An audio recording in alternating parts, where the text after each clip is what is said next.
हजरत इमाम अहमद बिन हम्बल फरमाते मैं गुलाम खरीदने गया, उसने मेरे साथ शर्त रखी कि हुजूर आप मुझे खरीद के ले जाने हैं, मेरी शर्त यह है कि मैं दिन को आपकी ड्यूटी करूंगा, रात को नहीं करूंगा।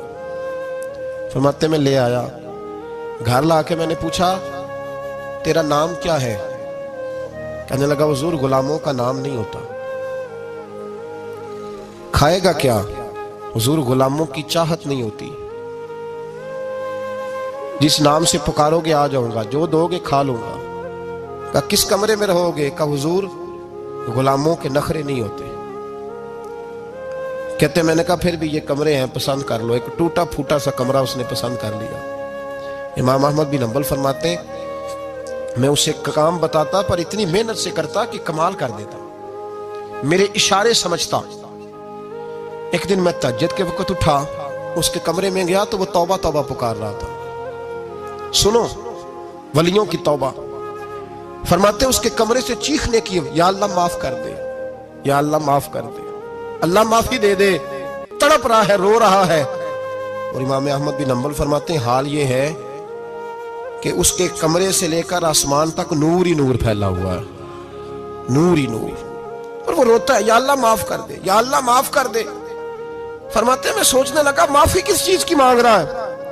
फरमाते वो खुद ही बोला और माफी देखो भाई, तौबा देखो अल्लाह वालों की। कहने लगा अल्लाह मैं तेरा बंदा हूं, तूने जिंदगी दी, नेमत दी, आंखें दी, कान दिए, सांसें चलाई, बगैर मांगे सारा कुछ दिया। चाहिए तो ये था कि मैं दिन रात तेरी बारगाह में झुका रहता, पर मुझे माफ कर दे। मेरे ऊपर इमाम अहमद बिन हम्बल के भी हुकूक है, मेरे मालिक का भी हक है, इसलिए मैं दिन सारा इबादत नहीं कर सकता, बस 5 नमाजें पढ़ सकता हूँ। रात में जागता रहता हूँ तेरे हुजूर। अल्लाह वो जो सारा दिन मैं इबादत नहीं ना कर पाता, मुझे माफ कर दे। खुदाया मेरी गलती माफ कर दे, अल्लाह मुझे बख्श दे। और राती सारी कर कर जारी, नींद अखा थी धोंदे, फजरे ओ ही गुनाहगार का आवन। सब तो नहीं, या अल्लाह चाहिए था मैं 24 घंटे सजदे करता, बख्श दे, ये मेरी खता माफ कर दे। सावन की काली रातों में जब बूंदाबांदी होती है, वो रातों को उठ उठ रोते, जब खलकत सारी सोती है। और दरवेश कहने लगे रात पवे ते बेदर्दानू, नींद प्यारी आवे, दर्द मंदानू याद सजन दी, सुते अमियान जगावे।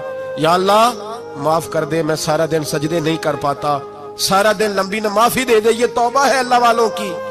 इमाम अहमद बिन हम्बल फरमाते फजर के वक्त वो मेरे साथ मस्जिद गया, मैंने उसका चेहरा देखा, मैं उसको कोने में ले गया। मैंने कहा जा तू अल्लाह की रजा के लिए आजाद है, जा मैं अपने हक माफ करता हूं, मकान तेरे पास रहेगा, खाना तुझे मिलेगा, तू आजाद है। उसने कहा हुजूर हुआ क्या? हुआ क्या? हमारी तो ख्वाहिश है ना कि बंदा उस वक्त मिलने आए जब मैं तस्बीह पढ़ रहा हूं, कोई उस वक्त घर पहुंचे जब मैं सजदे में हूं, लोगों को पता चले बड़ा नेक है, बड़ा नमाजी है। उस वक्त किसी की नजर पड़े जब मैं बिल्कुल कुरान पाक पे बैठा हूं।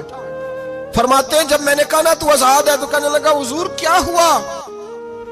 फरमाने लगे रात मैंने तेरी तौबा देख ली है, तौबा देख ली।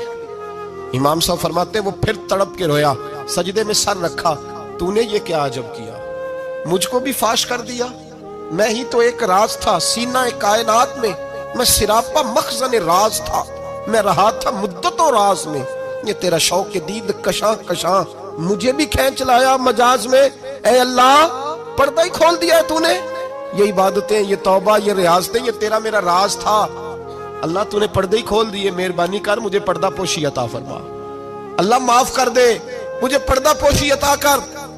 हजरत इमाम अहमद बिन हम्बल फरमाते हैं सजदे में उसने बुलंद आवाज से अल्लाहु अकबर कहा, फिर वो गिरा, उसकी रूह परवाज कर गई, परवाज कर गई, चला गया, रुखसत हो गया। ये आशिक का जनाजा है, जरा धूम से निकले, महबूब की गलियों से जरा घूम के निकले।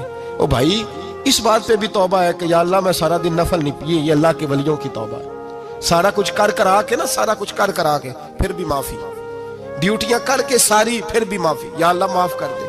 सारा दिन इबादत करके फिर भी कर अल्लाह बख्श दे। वो नेकोकार होने के बावजूद तौबा करते हैं, यहां गुनाहगार डटे हुए, डट गए। तौबा बंदे को अल्लाह के करीब कर देती है। हम लोग कहते हैं गुनाह होंगे तो तौबा करेंगे ना, और हमारे ज़माने में तो गुनाहगार है ही नहीं, सारे नेकोकार हैं, इल्ला माशाअल्लाह।